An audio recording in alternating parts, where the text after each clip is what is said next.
बिस्मिल्लाहिर्रहमानिर्रहीम। अस्सलाम वालेकुम दोस्तों, मैं हूं अब्दुल मालिक और आप देख रहे हैं यूट्यूब चैनल। उम्मीद करता हूं आप सब लोग खैरियत से होंगे। तो दोस्तों आज हम अपने टॉपिक को आगे बढ़ाते हैं, जो कि हमने सेकेंड क्लास में 3.6 एक्सरसाइज क्वेश्चन नंबर 17 तक काम कर लिया था। आज हम फर्दर इस वीडियो में मज़ीद 2 क्वेश्चन मज़ीद करेंगे, जो कि बहुत ही ज़्यादा इम्पोर्टेंट है। एक शॉर्ट क्वेश्चन के हवाले से इम्पोर्टेंट है और एक लॉन्ग क्वेश्चन के हवाले से बड़ा ही इम्पोर्टेंट है। ठीक है, तो बड़े ही गौर से सुनिएगा। चलते हैं अपने टॉपिक की तरफ। तो दोस्तों ये है मेरे पास question number 18, 0 to π/4 cos power 4t dt। हमें इसको इंटीग्रेट करना है।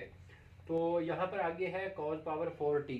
तो इसकी इंटीग्रेशन जो है वो बड़ी टेक्निकल सी है। इसमें हम कॉस फंक्शन आ जाए या साइन फंक्शन आ जाए, उसकी पावर अगर स्क्वायर हो, क्यूब हो, 4 पावर हो, उसको डायरेक्टली हम कभी भी इंटीग्रेट नहीं कर सकते। तो हमें क्या करना पड़ता होता है, हमें उसको सबसे पहले सिंगल पावर में लेके आना होता है। और इन दोनों फंक्शंस की जो सिंगल पावर बनाने का तरीकाकार है वो हाफ एंगल के फार्मूलाज होते हैं। तो मेरे पास मैं पहले फार्मूला लिख देता हूँ यहाँ पर। अगर मेरे पास ऐसा आ जाए कि cos T cos square T, ठीक है, तो मैं इसको लिख सकता हूँ 1 प्लस कॉस 2t/2। ये फिर ऐसे फार्मूला बनेगा। और अगर ऐसा आ जाए कॉस स्क्वायर 2t, तो फिर ये बन जाएगा 1 प्लस कॉस 4t/2। फिर ये बन जाएगा हमारे पास इस तरह से फार्मूला। अब देखें, मैं इस वाले हिस्से को इस तरीके से लिखता हूँ 0 to π/4। इसको मैं लिखता हूँ कॉस स्क्वायर टी और इसके ऊपर ये स्क्वायर डी टी। इस पावर 4 को मैंने तोड़ दिया।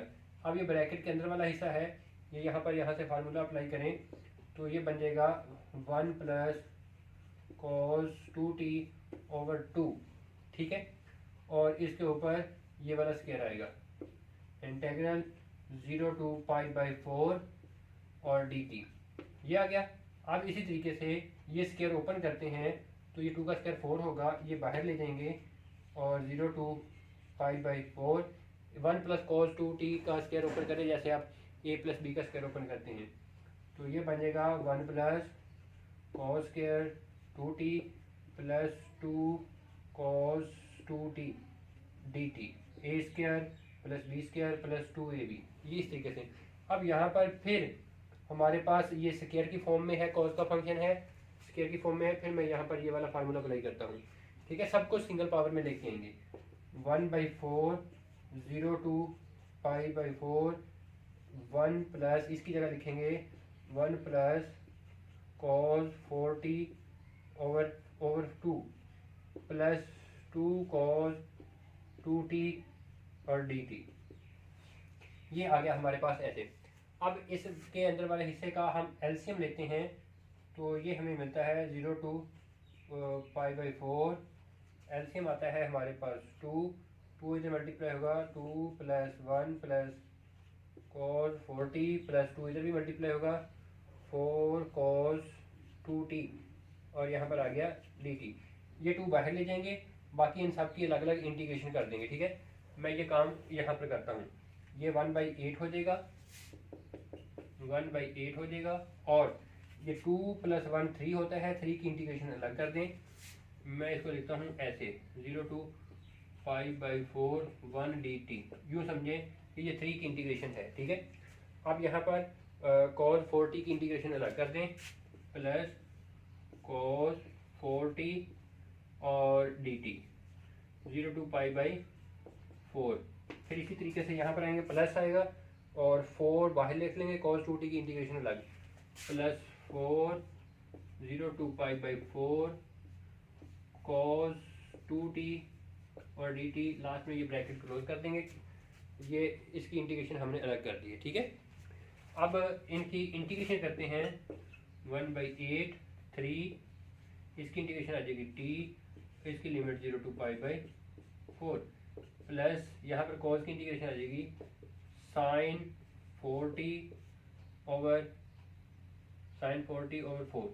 ठीक है, और इसकी लिमिट आ जाएगी 0 to π/4 प्लस ये 4 cos की इंटीग्रेशन आ जाएगी sin 2t/2 और इसकी इंटीग्रेशन लिमिट आ जाएगी 0 to π/4। इंटीग्रेशन नहीं, सॉरी यहाँ पर लिमिट आएगी, ठीक है, क्योंकि इंटीग्रेशन तो हमने कर दी है सॉल्व। यहाँ तक ये बात हो गई। अब इसके ऊपर हमें सिर्फ और सिर्फ अप्लाई करना है,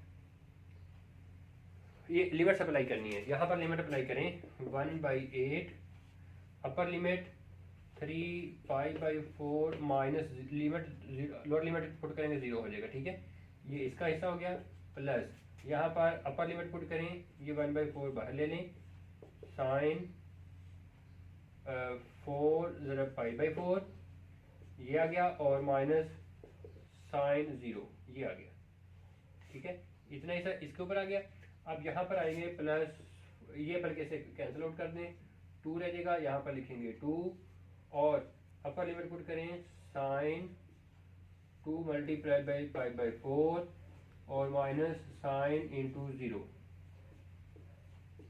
ये बात हमारे पास यहाँ तक पहुँच गई है।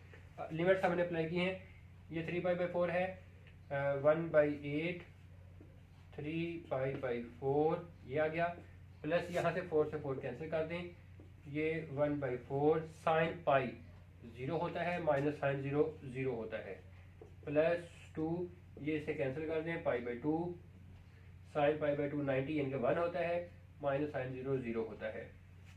अब यहाँ पर देखें कि ये वाली ब्रैकेट यहाँ पर क्लोज भी होनी है। अब ये 1/8 ये आ गया, 3π/4 ये सारा हिस्सा 0 हो गया, ख़त्म, यहाँ से बच गया है हमारे पास सिर्फ और सिर्फ 2। ये बात आ गई हमारे पास यहाँ तक।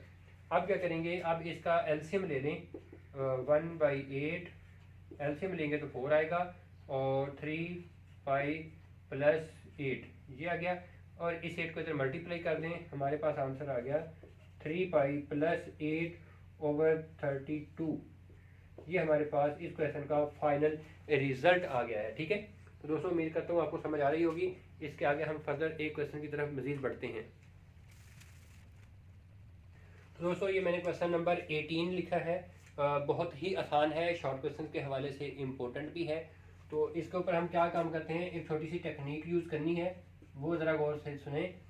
इसको मैं लिखता हूँ cos θ² और फिर यहाँ पर sin θ dθ। अब देखें कि इस वाले फंक्शन का यहाँ पर डेरिवेटिव मुकम्मल नहीं है, cos का डेरिवेटिव माइनस में होता है, तो मैं क्या करता हूँ, यहाँ पर माइनस लिखता हूँ खुद से, और इसके बदले में बाहर -1 लगा लेता हूँ, माइनस से प्लस हो सकता है, ठीक है। अब इसका डेरिवेटिव आगे मौजूद है, तो हमें क्या करना होगा, हमें इसकी इंटीग्रेशन, इसका डेरिवेटिव आगे मौजूद, तो इसकी पावर में एक ऐड cos³ θ और उसी पावर से डिवाइड, और लिमिट आ जाएगी 0 to π/3 ऐसे। अब ये लिमिट अप्लाई कर दें, -1/3 ये ऐसे लिख लेंगे, लिमिट अप्लाई करते हैं, cos π/3 आ गया, और इसके ऊपर पावर आ गई 3, -0 पुट करते हैं, cos 0 इसके ऊपर पावर आ गई 3, ऐसे हो गया। अब -1/3 ये cos π/3 यानी कि cos 60 डिग्री, ये 1/2 होता है, इसके ऊपर क्यूब, माइनस ये 1 होता है, 1 के ऊपर क्यूब, ठीक हो गया। अब क्या होगा, अब ये हमारे पास क्यूब ओपन करते हैं, मैं यहाँ पर लिखता हूँ -1/3 इंटू 1/8, ये 1/8 हो गया, -1 का क्यूब 1 ही होगा, -1/3 इनका एलसीएम लेंगे तो 8 आएगा, यहाँ पर आ जाएगा 1 - 8, तो -1/3 ये आ जाएगा -7/8, तो माइनस माइनस प्लस हो जाएगा 7/8 3 24। इस तरीके से हमारे पास इस क्वेश्चन का ये फाइनल रिजल्ट आता है। तो दोस्तों आज की वीडियो में ये 2 क्वेश्चन काफ़ी हैं मेरे ख्याल में, तो अगली वीडियो में हम इंशाल्लाह फर्दर आगे मज़ीद क्वेश्चंस करेंगे। तो अगर आप चैनल पर नए हैं तो सब्सक्राइब कर लें, अगर आपको ये वीडियो पसंद आई है तो लाइक कीजिएगा, अपने दोस्तों के साथ शेयर ज़रूर कीजिएगा, दुआ में याद रखिएगा। बेस्ट ऑफ लक, अल्लाह हाफ़िज़।